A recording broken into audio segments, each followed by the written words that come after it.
I mean, those you have interdicted. Yes, of course. No, I haven't interdicted. But you've moved them around. Because they will also have its own administrative challenges.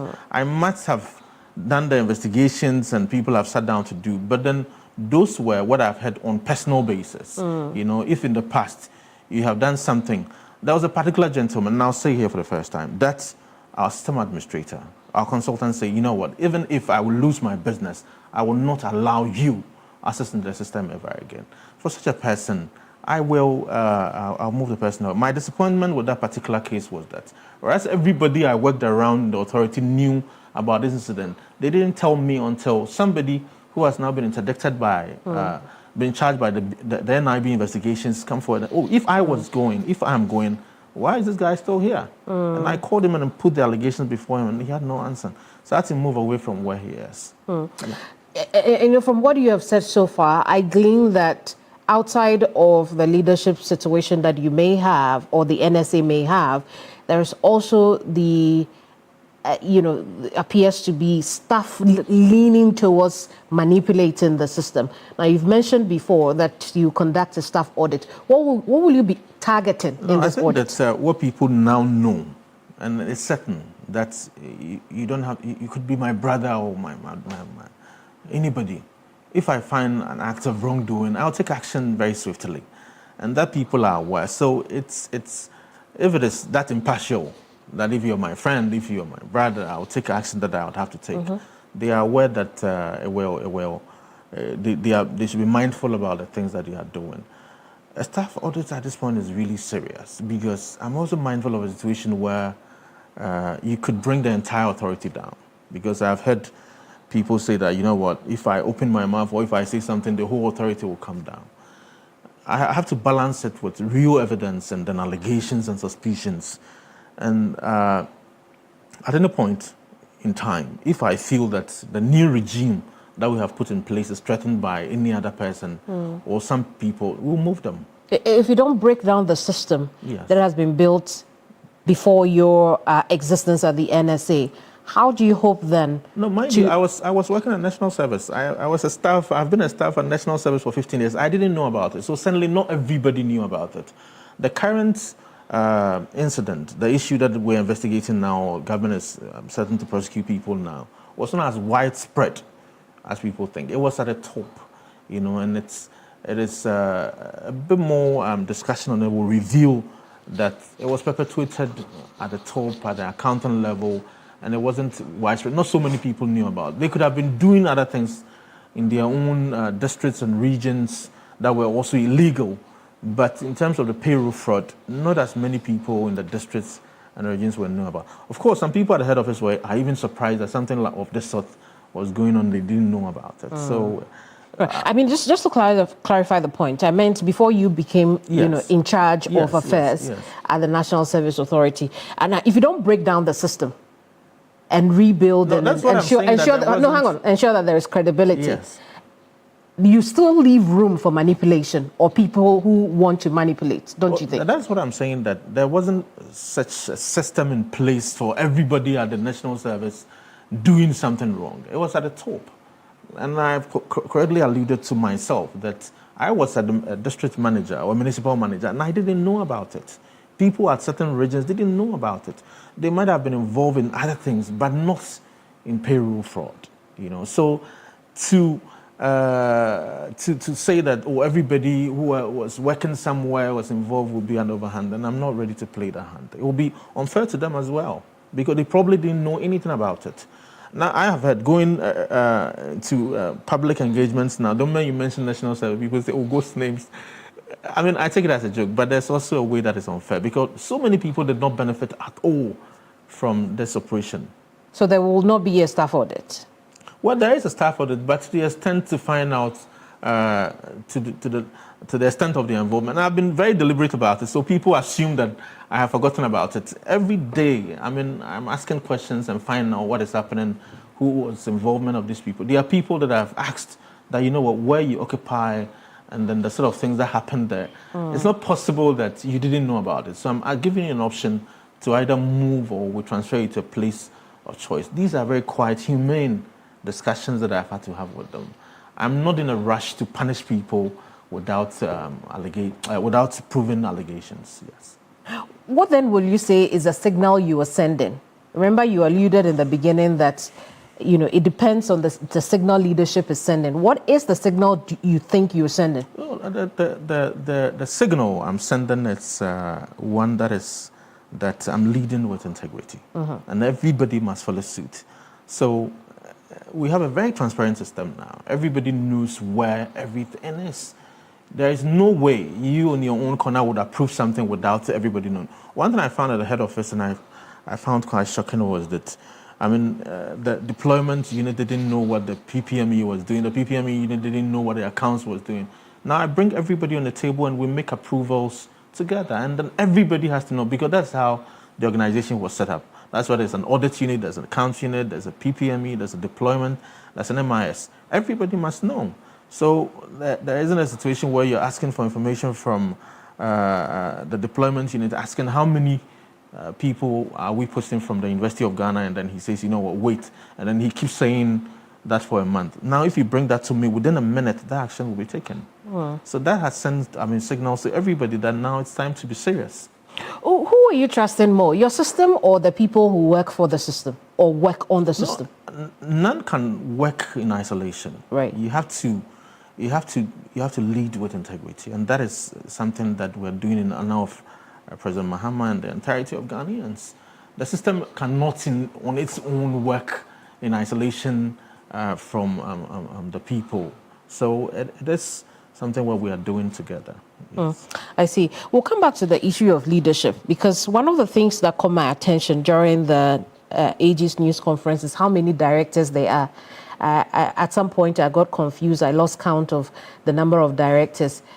We'll get there in a tad. But let's look at the system we have mentioned so many times. The system is the crux of everything that we are discussing today.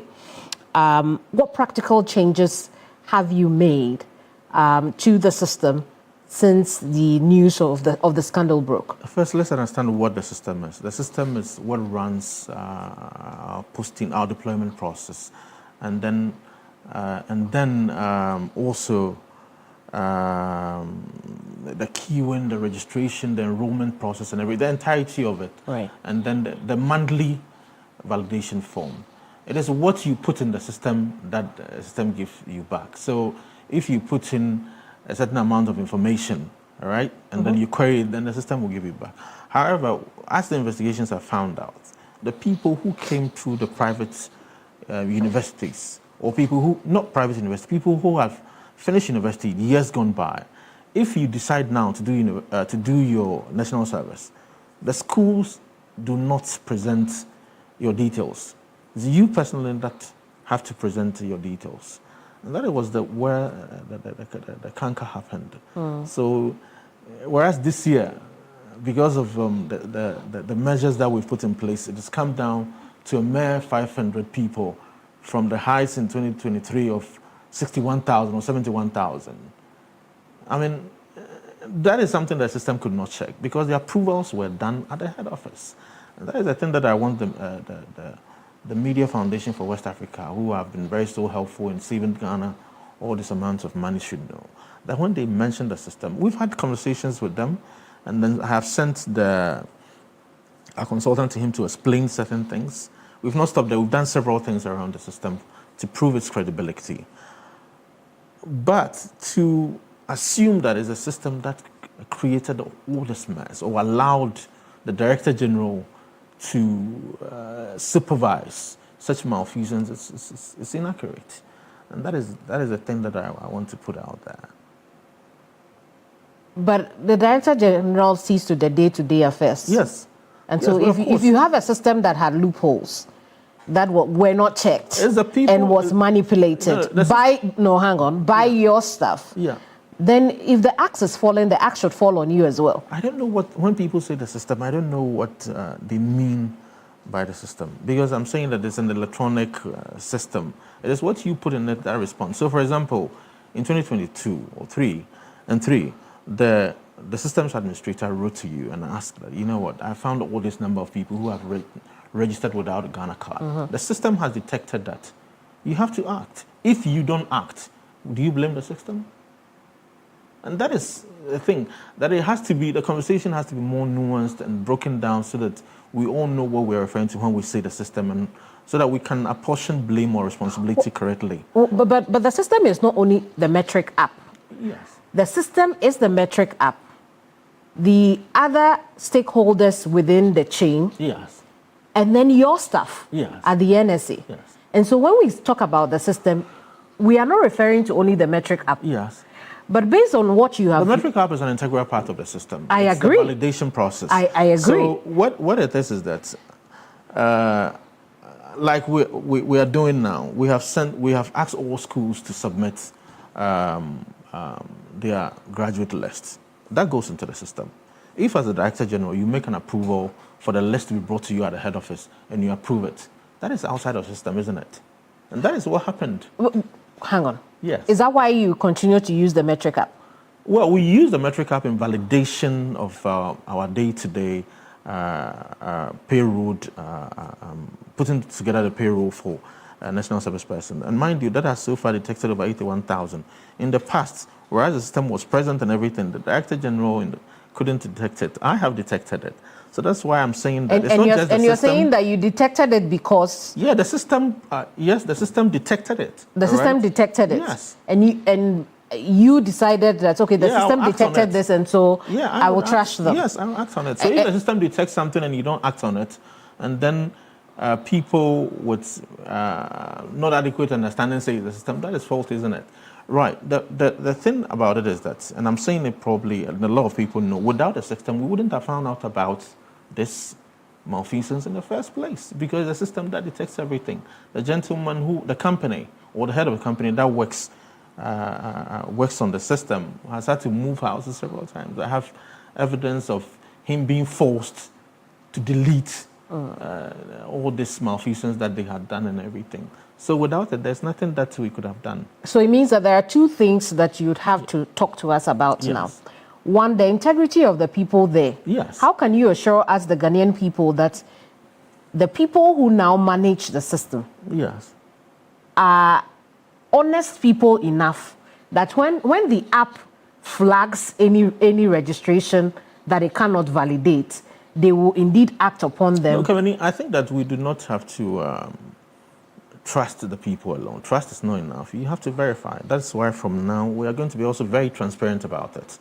So whereas in the past they had not involved the Ghana Tertiary Education Commission in approving the list of the schools and then the universities and all that, very transparent. I have sent every list that we have received from the schools and the private people to Ghana Tertiary Education Commission. If the Ghana Tertiary Education Commission says you are not in their list of accredited universities, there's no way that you'll be allowed to do national service, either as a school or as an individual. And then I'll make the list available in the coming days for everybody to see that they already, the Ghana Tertiary Education Commission's approval process has mentioned or has identified about 50 schools that will not be allowed to do national service. You know, and these schools will not be allowed to do national service because they are either their accreditation has expired, or for about 18 of them, they've never had accreditation at all. But in the past, they were doing national service, and that is something that the system cannot fix, because it is integrity, it is character that fix, and that's what Ghanaians should be assured that I will lead to do. You lead them to do.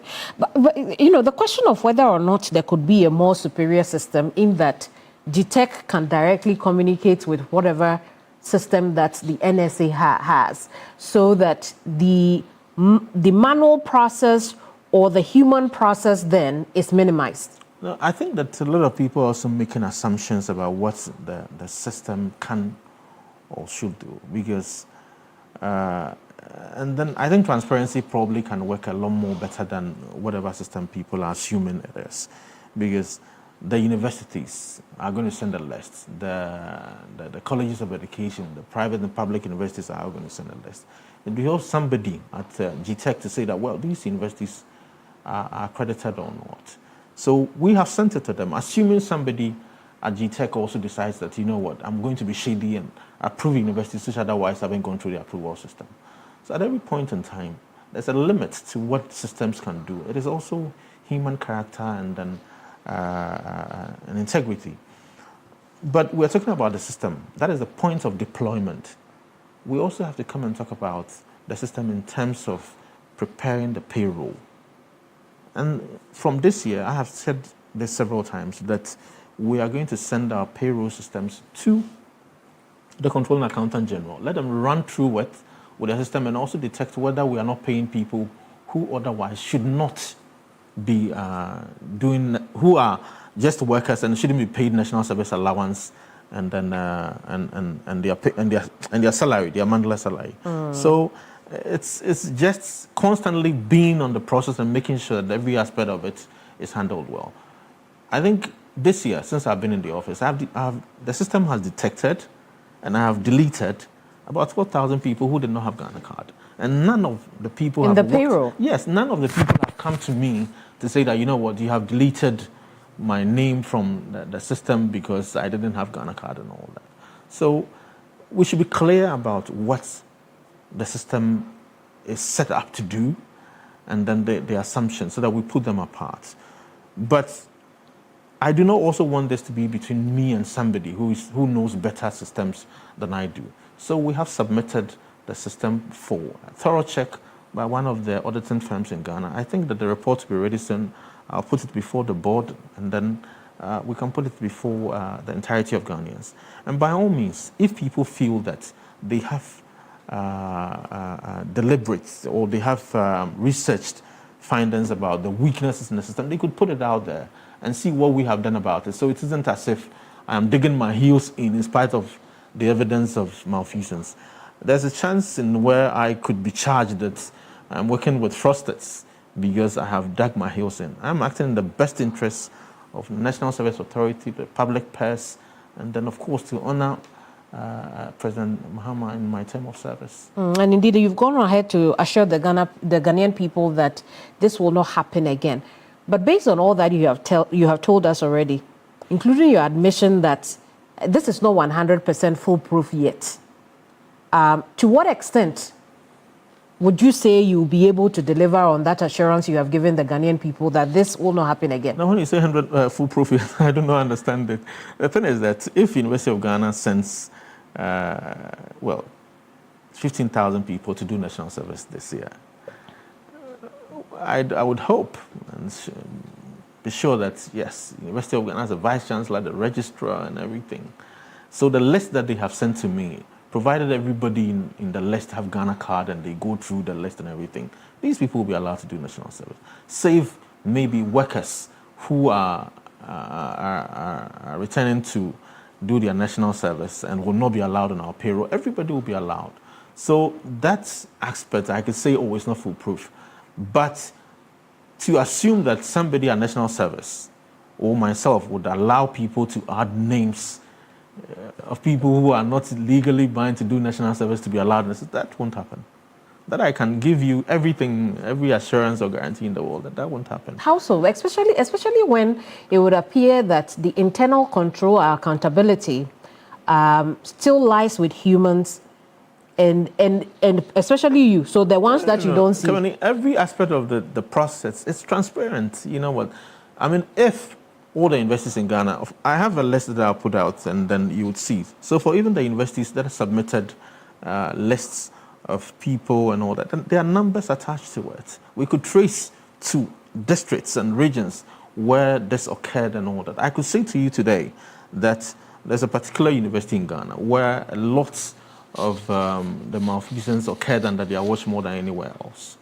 But because when I mention it, that would have legal implications and it will go against the credibility of the university, and probably tomorrow I'll be asked to appear in court. I don't understand. How do you mean? Yes, that a public university in this country yes. give you non-existent students for national service? Of course, yes. And then I'm not going to mention the name because of it. So I'm just saying that to prove to you that we could detect if anything untoward is coming from anywhere. How many students did that university give you? I'm not going to go into it. And in which year? There are issues that we could deal with administratively, all right, also to protect the sanctity of an otherwise very viable public institution. We have taken the action that we have to take. We want to leave it at that. If at any point in time the National Service Board or the Attorney General is interested in the matter, we'll give it out there for them to act on that. I see. So how many non-existent students did that university? Well, they are probably the list of the list that we have had to delete. You remember the Media Foundation for West Africa, Mr. Sulim Brahma mentioned that there are people from Kenya and then 82 or 3-year-old men were doing national service. That was part of those lists. So we can, actually the system can detect, and then, you know what, of course, Mr. Suleiman Brahma came to the conclusions that he did, and he picked it from the system. He didn't pick it from anywhere. Otherwise, there was no way he would have known that something like this was happening. It is the system that gave him that information. You know, I'm not saying giving my back into the system because of what people perceive to be the gains that is coming to me personally. I'm feeling Jemfi. I have not received or asked anything from the gentleman that is working with the system. I walked into the head office of National Service saying that I was going to put the system down like most people hope to do. But when I sat down, I looked at what the system can do and what we have had before. At that point, it was the best to go forward with. There are more revelations that we can put out to indicate what the system has detected in the past. It could be so damning to individuals and people and everybody. But the Attorney General is working on the case. You know, one of the things that, again, caught my attention during the news conference is the year 2022-2023 and how some 350 million cedis were siphoned. Based on your audit of the system so far, or, you know, how things occurred, your investigation, internal investigations, what contributed to such high amounts in that particular year alone? No, one thing, there was a spike in the number of private candidates who were going to do national service, which is, it didn't make sense, you know, because, and these private candidates are what I referred to earlier, that people who finish school this year, in 2025, and say that, oh, I will not do national service this year because of several reasons. So in 2026, they present their documents to do national service. This year, now we have said that if you come in that manner, you'd have to go back to your university to approve to you so that it is sent through their list. Of course, you could walk in to lie to us, but then when you go back to the original university you attended, you can't deceive them. Right. Yeah, if you haven't finished that university. If you came from abroad and you wanted to do national service, and as it happened in 2023, the year you referred to, you'd have to go, now you have to go back to GTech to verify that indeed you have finished that university and these are your certificates or your transcripts before you be allowed to. For that year alone, because they didn't do that, they had 71,000 people. This year, because of the measures that we have implemented, we have 500 people. Felix, on a scale of 1 to 10, how transparent is the new environment that you're building? Well, I'll leave that for people who are observant to make that judgment, because I'm the one implementing it. So that I will leave to. But I've spoken about every aspect of it, the introduction of Ghana Card, the involvement of GTech, the payment process as Controlling Accountant General to be involved in that. I would want people who have seen what the past processes are, and the people who are seen now to make judgment whether it is transparent enough or whether there are so many things that we could do. I do not want to give myself this thing. What I can tell you is that there's not going to be 180,000 people presenting their names to Controlling Accountant General every month for payment or that sort of thing. That won't happen. Clarify my confusion for me. The Attorney General indicated that one of the former directors collateralized NSS allowances for a loan from a commercial bank. Based on what you know so far, how could that be possible that an individual could do that with NSS allowances? It's unimaginable. I mean, I had that thing that is probably the reason why the allowances were delayed month after month. That allowances were being delayed for 4 months, sometimes 3 months, and national service people have not been paid. Now, since January, we've paid people every month. And I'm thinking that as it used to be about 10 years ago, now if you present, national service persons could be paid at the same time or even before regular workers are paid, because we have reduced the numbers of all the nonsense down to the realistic numbers. So when we present the claims, they are paid quite promptly. In October, the beginning of the registration process, November and December, the claims that the previous administration presented were for 128 million, 113 million. Since I have come to the office, I have presented 70 million maximum every month. Yeah. So really, back to your question, the thing is that it's unimaginable how something like that happened. I would leave that to auditors to see how it happened, or if it unfolds in court, we'll see where she got the money from, how she moved it, and that sort of thing. You have to carry such a criminal intent to orchestrate such an amorphous operation. I see. Have the auditors begun their work on the books of the authority? Well, we initiated a process route to the the Auditor General with the 5 days of my coming to the office. It was an officer intervened and asked that we rather wait and do a more comprehensive. In the last few days, the NIB has written asking for documents outside of what they've just finished the investigations of, asking us to present the documents to them. That preparation of documents is underway, and I'm sure very soon they're going to receive it to begin the process.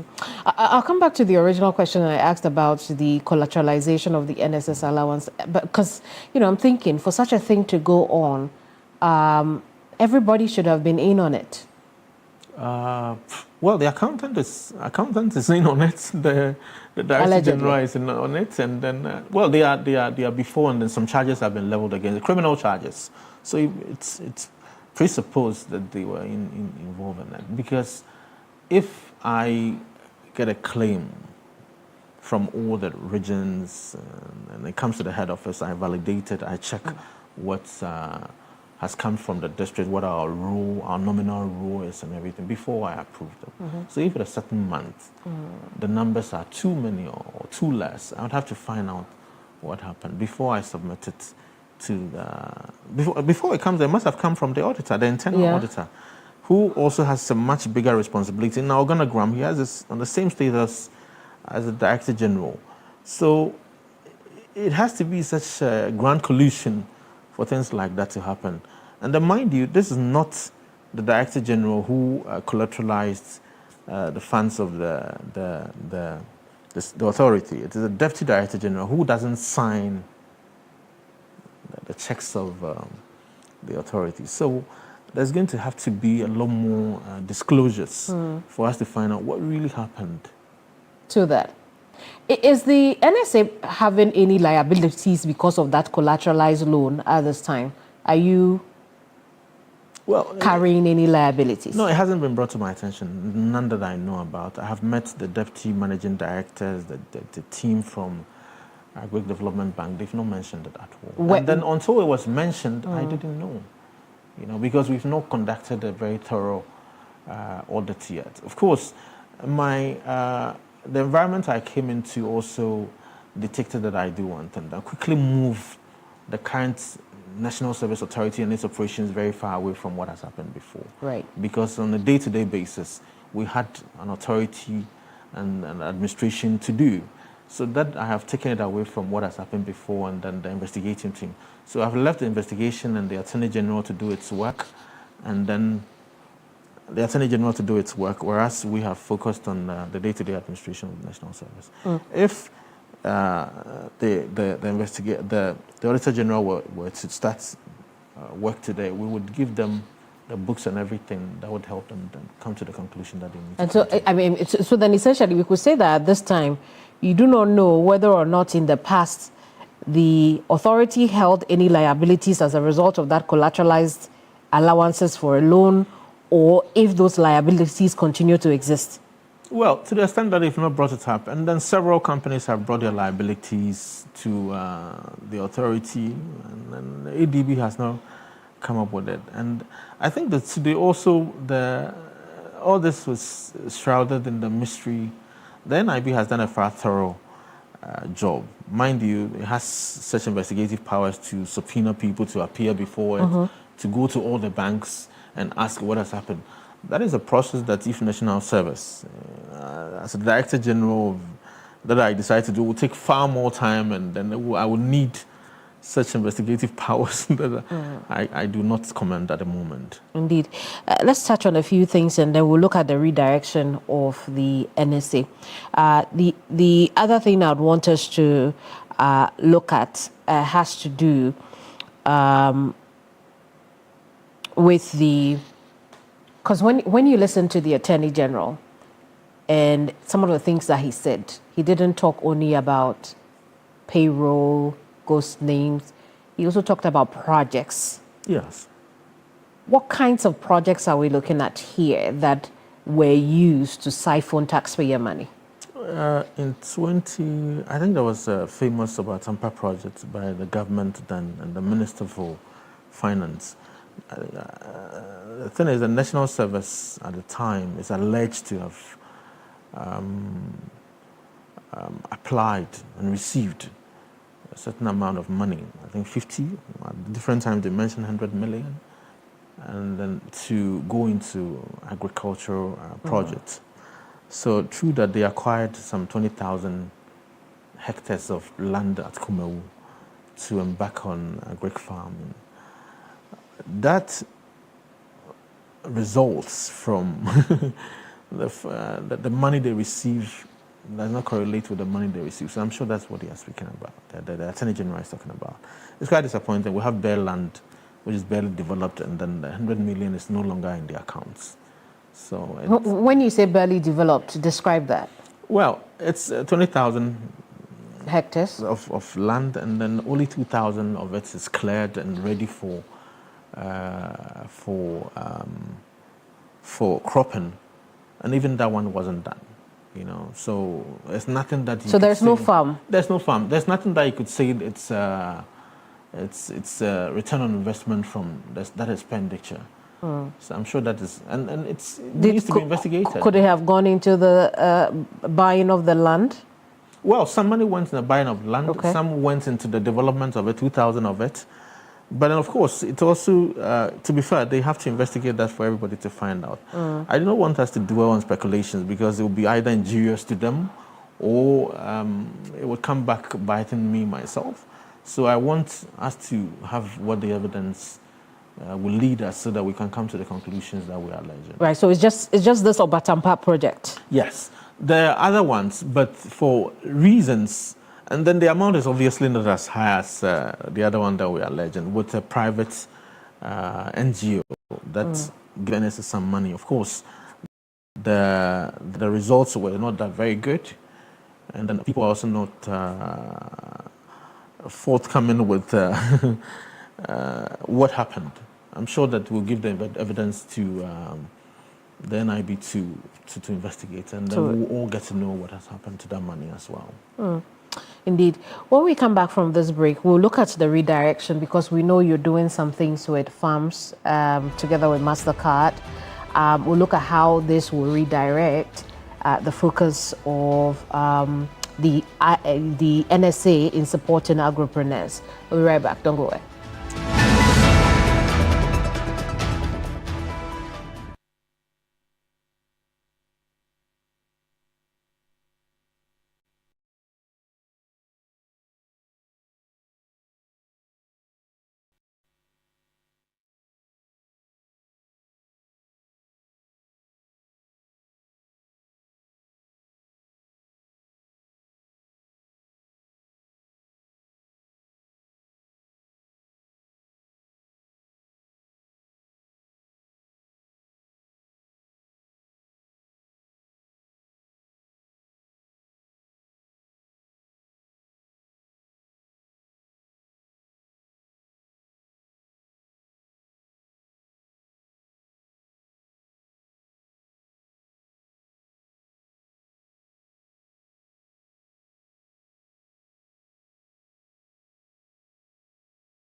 Welcome back. It's still Hot Issues here on TV3. Thank you so much for your company.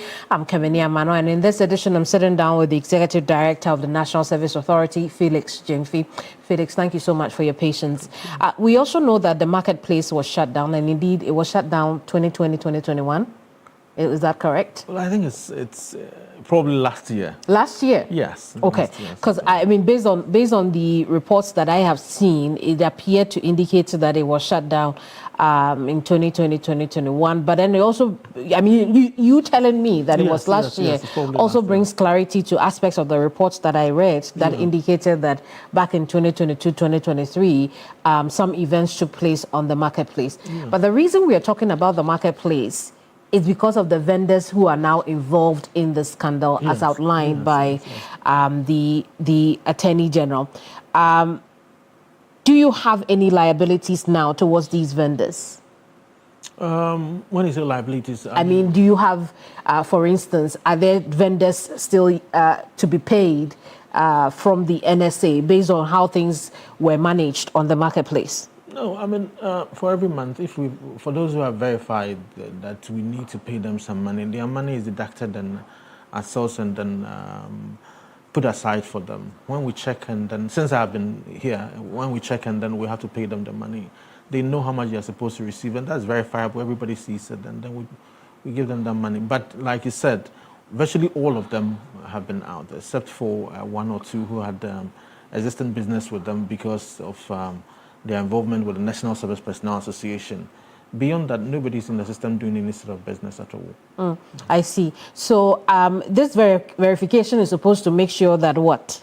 Oh, well, it's what the investigation has uncovered is that people who are non-existent and National Service people were put in the system, and then monies that were supposed to be paid to them were paid to certain people who were allegedly doing business. Now, there are people who, aside those people, there are people who are actually buying certain things, all right? People who are buying televisions and all that. Of course, those people are all out. But now, the National Service Personnel Association has a business with a few insurance companies, you know, that they pay 5 cities to every month. In the event of death or serious injury, they receive a certain amount of money. That has continued to exist. And then we also, for years, decades, National Service has had cloth.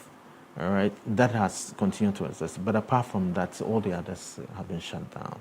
But of course, it's not, it's also what we spoke about earlier, that the manual path, you know, that the insertion of these names and then businesses that were done in the dark, that is what has allowed that to happen. Indeed. So, but you know what I'm actually driving at or wanting to know? Because the system was shut down only last year. Yes. No, but of course we do not have any liabilities at all. Nobody. So there are no instances where deductions are still being made from supposed service personnel to offset the loans they have taken from these every vendors. service person is receiving their allowances fully at the end of every month, and that's what's happening, yes. I see. Do you plan to bring the marketplace back? Well, it would take more than me. So we'll go back to the board and then decide these things. But of course, there has to be a good balance because people see that place as a viable place to do business. So we have to strike that that balance quite well. Yes. Let's look at the redirection map, so to speak, right? Your focus now will be a lot on private sector. Of course. Why is that important? Well, that's more beneficial to talk about at the authority now, and I'm happy to talk about it. That's we have to have a deployment strategy that is in conformity with the vision of President Mahama, with the economy, that is in tandem with the economy, with the training and employability aspirations of all service persons. So over the years, what we found out that we have sent majority of our persons, national service persons, to the public sector, but then it doesn't take much to find out that it's not commensurate. You know, the money spent by government of Ghana on these service persons is not commensurate with the return of such an investment. Right? So you are sending national service persons, about 80,000, 100,000 of them, to the public sector, but you do not see the training they gain in their chances of finding employment or benefits to the National Service Authority. So I'm saying, look, we should go back and then now sit down and say that, you know what, if we are looking about employability for national service persons after they have finished university, they have more chances of getting employed if they are sent to the private sector. So the evidence we have will show that persons who are sent to the private sector get employed within 3 years after doing national service. For those who are 7 in the public sector, it takes them 10 years. So the choice is very clear. 2, the National Service Authority as an institution gains 20% on each allowance paid to a service person in the private sector. So for our own sustainability in helping manage national service and getting money that will be used to for infrastructural development, for our farms, for our projects, for managing the authority, it helps us if we send national service persons into the private sector.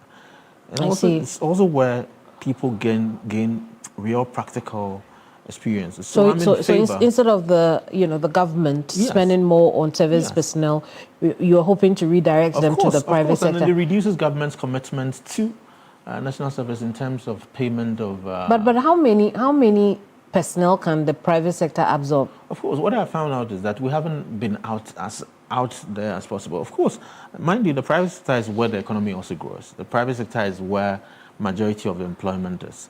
I'm sure the government of Ghana's total workforce is probably 1 million or a little, but the private sector employs everybody else, So that's where we can send people. So I'm for national service persons exploring all other opportunities, even outside the traditional private sector institutions. So apart from working in the banks and all that, why can't we have national service persons getting into companies that prepare shito, palm wine, and other things for export, both consumptions and all that, and expand the market base of our economy quite widely. There are so many areas that we seem to forget that it's part of the economy. Not too long ago, mushroom was such a viable thing that everybody is doing. Mushroom remains one of the very expensive, food items that we buy. We're importing palm oil for those who are refining vegetables oil. We have vast lands that need to be planted with palm fruits. If national service could get involved with private sector companies and get into it, so my focus really is to move majority of our service persons away from the private sector, where they sit under trees and do nothing, to where they learn real practical experiences, so that they could improve their employability and give them sustainable path in their own livelihoods as well. I see. And what are you doing with the farms now? You have the land. What do you plan to do with that? We have revived our lands that had not been used in the last so many years. So for all those farmlands, they are back into use, where we are planting maize now, and then rice, tomatoes, and all the other thing, with the help of the Agri-Impact organization. But beyond that, we've also gone to all other people who have lands that they are not being cultivated, people who have tractors and they are looking for lands, partner with them. And as I speak to you now, at least this year, we'll put into cultivation about 10,000 acres of maize, and then maybe 5,000 acres of rice, and soya bean, tomato, and then already, as you have seen from our Papa adventure into poultry, every week, if all plans go well, every 6 weeks, we'll be putting out about 100,000 birds in the market of Accra alone, and then more thousands of crates of eggs. There's a deliberate effort to enhance, the livelihoods of our service persons. We're saying to them that they do not have to seek employment only in the cozy offices and earn fixed incomes, right? They could boost their own incomes by having businesses that they have neglected in the past. And we've also heard that the military deployment will begin this year. Explain to us how you are incorporating that in the deployment process for the authority. Well, it's President Mohammed's vision that, aside the other fights that the nation fight, we also have to fight in discipline. We have to have, prepare people for life. And then what a better place to start than with young people. So I think we had our 4th meeting on Friday with the military. We're hoping that in August, about 5,000, first 5,000 batch will start. When the first 5,000 finish, another 5,000 will go. This is a trial year to find out what we can do better, and if there are gaps, we fix them. So that next year, we can bring in either the entire 100,000, 120,000 people. So this year... So how are you going to identify the personnel? Oh, no, this year we are going to give priority for those who've been lucky to work in our farms in certain areas of engagements in the national service. They will be given priority to do the military training. And I'm sure there's going to be a rush for it because the military has prepared a very robust and very detailed curriculum for the engagement for 6 weeks in all their barracks around the country. And you're saying 5,000 of them? Yes. Will be piloted this year, from August? No, 10,000 will be, but we'll have a 5,000 and then later another 5,000. Another 5,000. I see. And so, it's clear from what you have said that you are working on redirecting. Of course, yes, and that is where we are naturally, because to have a situation where national service persons go and sit and they are sent to do that thing, that is not a good use of somebody who has spent 4 years in the university. Now it's time to train, to build capacity, to be exposed to the environment of work, and it's better they're exposed right. The private sector is where, of course, there are some public sector organizations where they work really well and they get trained well. We had a meeting with Cocoa the last time, and Cocoa is such a conglomerate, and with all their different departments and their divisions and all that, they acquire such specialized skills and all that. But then the thing this year is that if Cocoa Board asks for 500 people, we hope that people do not come and force our hands to send 500 more so that there are 1,000 people. That distorts considerably that's where I want us to go to, how you plan to insulate yourself from external pressure, external manipulation, like what you have just espoused. I've communicated quite transparently with everybody. I've told them what our aspirations are. If we are all in favor of moving the agenda of the youth, all right, like President Mohammed has rightly pointed out to all of us to do, then the choice is one. I have shown you evidence that, if we send people into the right places, they gain experience, the economy, benefits from it, and then National Service Authority as an institution benefits from it. That's where to go. So if Cadbury asks for 20 people, I'm hoping that, this year we'll send them only 20 people. Of course, if people come and they push you to send 20 people more, we'll tell you that, we have done a lot more thorough work this year, and then we have found even hundreds more companies that we can send people to. So the fact that you don't get to Cadbury, you get to other places. What the problem is that in the past years, lots of people want to get into particular companies, because they assume you get more money there, you get better service there. And in the process, 500 stay at home for 1 week and the 500 come to work. So that's really no national service. So we've looked for, this year, all our district officers, unlike in the previous year, I have given them quotas. So for those who were in Koleklote, if in the previous year, you were just bringing 300 private sector organizations to send our service person, this year you have 20% or 50% more, depending on the size of the capacity that you can fill. And then we are going to go into the private sector quite seriously. I see. Outside of general deployment, yes, for the other streams of deployment, the nurses and the nurses and teachers, yes. Do you have any areas to pay them in terms of allowances? No, zero. Zero. As we speak, sit here, I have paid everybody. Oh, I see. Yes. Over what period were you able to do that? Well, the thing is that in the first month, we had presentations to the Controller Accountant General of 428 million. We did the checks we did, and we validated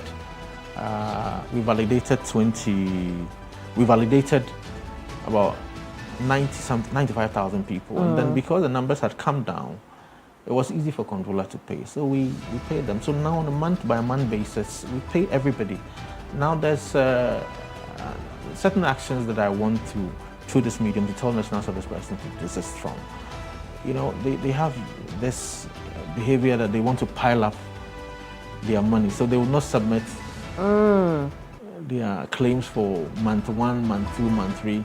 So by a certain month, you are hit with claims for very large sums. Very large sums. I have told people that, you know what, if you do not submit your claims for the particular month that you work, you risk forfeiting it. Very well. I'm sure very soon people will run to social media to complain about that, but now I have given my word on that. Thank you very much for talking to us. Felix Gyamfi is Executive Director of the National Service Authority. We hope that you enjoyed this edition of Hot Issues. If you missed it, you'll find it on all our socials, including YouTube. I'm Keminni Amanor, and this is Hot Issues. Bye-bye.